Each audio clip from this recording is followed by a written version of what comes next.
나라가 존재하기 위해서는 당연히 영토, 땅이 있어야 되겠고, 또 국민이 있어야 되겠고, 거기에 독립성인 주권이 있어야 된다는 건 뭐 기본 사실이죠. 예, 그것이 갖춰진 이유에서 우리나라를 포함해서 모든 나라를 이끌어가는 세 가지 요소가 시대정신, 국시라고도 말을 바꿀 수 있겠습니다. 그 다음에 사회적 리더십이죠. 정치적 리더십이죠. 그리고 그 사회에, 그 국가의 모든 사람들이 이런 사람이 돼야 되겠다 생각하는 이상적 인간상, 이 세 가지가 필요합니다. 하나씩 차례로 간단히만 아주 소개해드리겠습니다. 첫 번째 로서는 1948년 한국정부 수립 이래 현재까지 우리나라를 이끌어가고 있는 시대정신은 자유민주주의 하에서의 경제 성장입니다.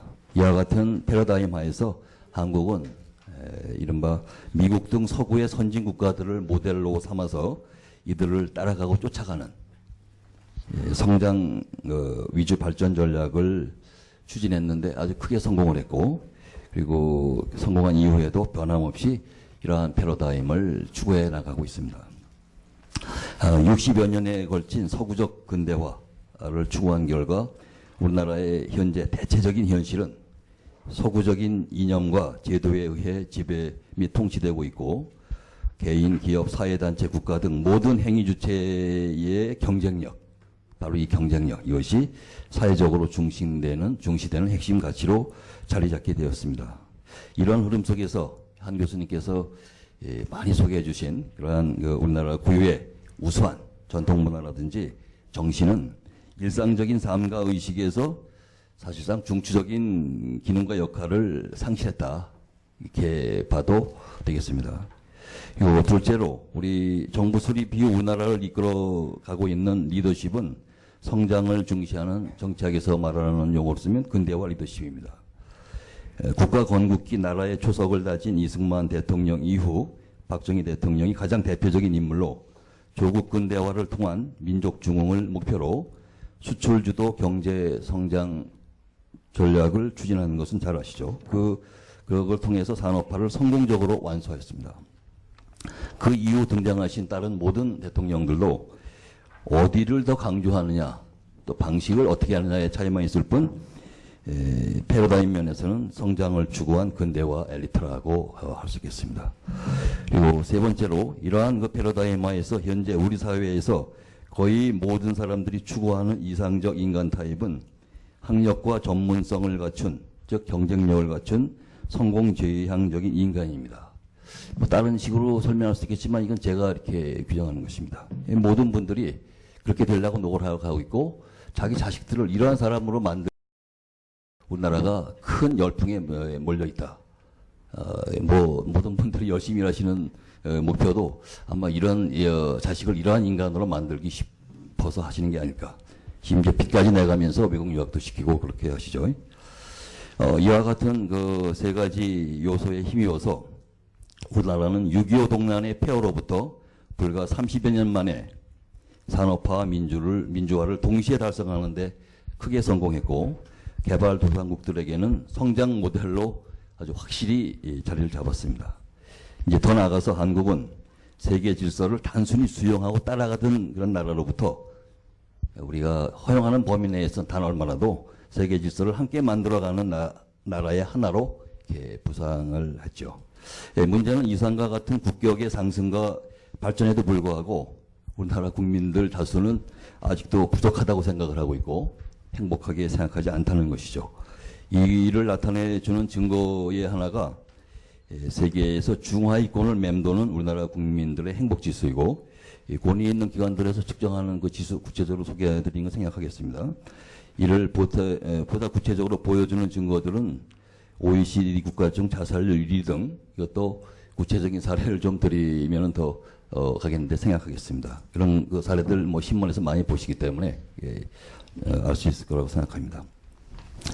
즉 요컨대 해방 이후 우리나라를 이끌어왔던 세 가지 요소, 성장 위주의 시대 정신은 아직 조금 더 그냥 유지하는 정도는 필요하지만 과연 이것이 계속 우리나라의 앞으로의 주된 가치가 되어야 될 것인가, 이런 회의가 생겼다는 점에서 시효를 좀 상실했다, 이렇게. 그다음에 주로 정치인들이겠는데 우리나라를 주도하는 리더십도 국민의 신뢰를 상실했죠. 이것도 제가 간단히 다 공감하는 것처럼 생각했습니다.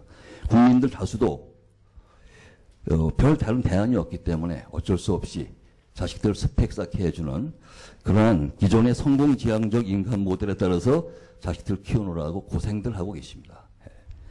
그래서 어떻게 사는 것이 진정으로 잘 사는 것인지에 대한 진지한 모색이 필요한 단계에 진작에 이미 도달한 것이죠. 그래서 홍익의 정치와 경제라는 새로운 파라다임으로의 전환이 필요한 절실한 그런 단계에 이르렀다고 할 수 있겠습니다.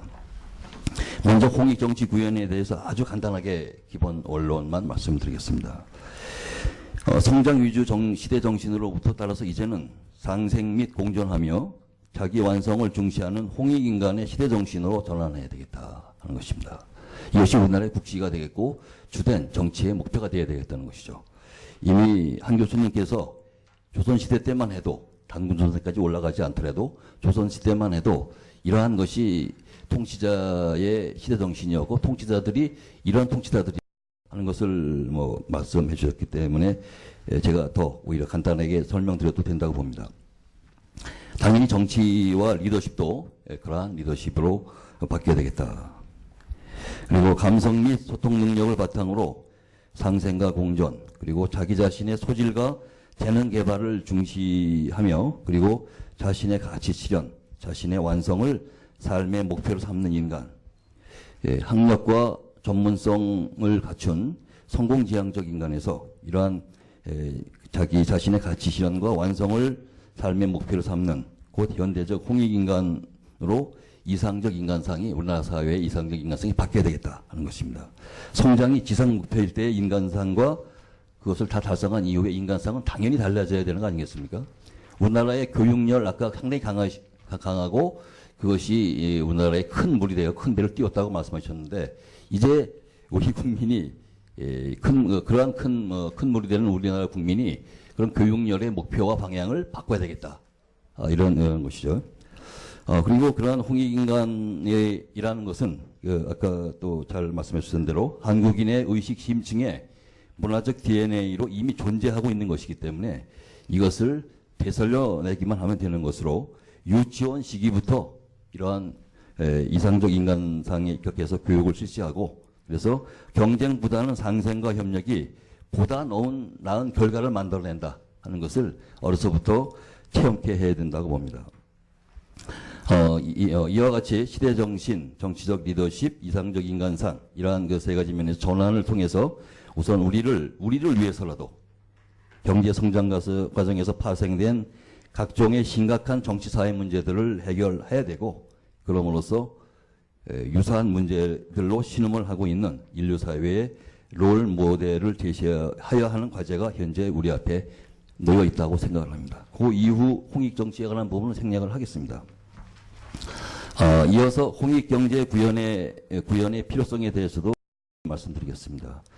최근 관심의 대상이 되고 논란의 대상이 되고 있는 경제민주화의 경우 그 개념 자체를 둘러싸고 논란이 존재하고 있죠. 심지어 굉장히 유명하신 이 분야의 전문성이 높으신 경제학자들조차도 이름 되면 다 아시는 분들조차도 경제민주화라는 것이 학문적으로 개념으로 성립하지도 않는다. 심지어 이렇게 혹평하시는 분도 계시죠. 그러면서도 대체적으로 합의하고 있는 것은 개념 아주 애매한 것이긴 하지만 경제적인 약자를 좀 보호해줘야 되겠다. 그리고 경제적 강자가 법에 입각해서 제대로 하는 생산활동을 하는 것은 당연하지만 그러나 횡포를 부리는 것 정도는 분명히 막아줘야 되겠다. 이것이 우리 홍익정신이죠, 사실은요. 경제민주화라고 하지만 사실은 저는 이것이 홍익정신이 살아나고 있는 것이라고 봅니다. 경제적 약자를 보호하고 강자의 횡포를 방지하는 것.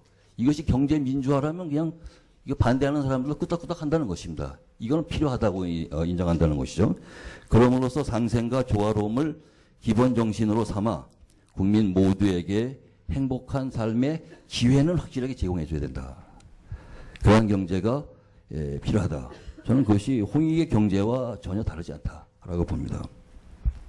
따라서 그것이 경제민주화는 홍익경제를 지향하는 것으로 이해할 수 있고 그 핵심이 복지를 발전시키는 데에 있습니다. 이러한 경제민주화가 우리 사회의 관심과 논란이 대상으로 헌법의 규정까지 돼 있죠. 경제민주화라는 것이요. 이런 논란이 되고 있다는 사실 자체가 홍익경제 구현의 필요성을 우리 국민들이 절감하고 있는 것이다. 이거 원하고 있다. 건드리만 주면 된다.